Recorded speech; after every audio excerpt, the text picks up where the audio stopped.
સુરત જિલ્લાના પલસાણા તાલુકાના બલેશ્વર ગામે આવેલી અવધ સાંગરીલા સોસાયટીમાં રાત્રિના સમયે જેસીબી મશીન ઘૂસી જઈ બંગલાના શેડમાં તોડફોડ કરી જતા ચકચાર મચી છે। હાઈફાઈ સિક્યોરિટી વોચમેન અને સીસીટીવી કેમેરાની વ્યવસ્થા હોવા છતાં જેસીબી સોસાયટીમાં કેવી રીતે પ્રવેશ્યું તે અંગે અનેક સવાલો ઉભા થયા છે। સમગ્ર ઘટનાક્રમ દરમિયાન સોસાયટીના સીસીટીવી કેમેરા બંધ હોવાનું સામે આવતા શંકા વધુ ઘેરી બની છે। ઘટનાની જાણ થતાં બંગલા માલિક અને રહીશો સ્થળ પર પહોંચ્યા હતા અને 112 મારફતે પોલીસને જાણ કરી હતી। જેસીબી કોણે મોકલીને તોડફોડ પાછળનું કારણ શું હતું તે અંગે પોલીસ તપાસ કરી રહી છે।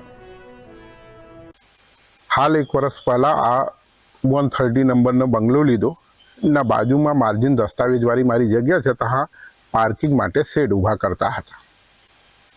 ये लगभग 20 दिवस थी काम चालतु हतुं। काम लगभग मोटा पाये कम्प्लीट हो जाएगा। 7-8 लाख रुपया काम खर्चा से बनी गया। पण अहींयाना जे प्रमुख ने सेक्रेटरी ने मारे बाजू में जे रहे छे संजय यादव ने एनो छोकरो आ लोगो अदावत राखीने के प्रमुख जे छे ए पहला मारे ता नौकरी करतो हतो। हूँ एने काढ्यो। ए बहु जूनी अदावत अमुक नानु मोटू करतुं हतुं। हवे काले राते दारू पीने अहींया जेसीबी लाव्या 10:30 बजे ना आसरे। गेट परथी खबर पड़ी कि जेसीबी एक आवी 10:30 बजे। सिक्योरिटी वाला कीधुं। पछी अमे कैमरा चेक करवा गयो तो खबर पड़ी कि कैमरा बंद करी दीधुं हतुं 15 થી 20 मिनिट माटे। એટલે એ બધું ખાલી પ્રમુખ જ કરી શકે, પ્રમુખ કે સેક્રેટરી, બીજા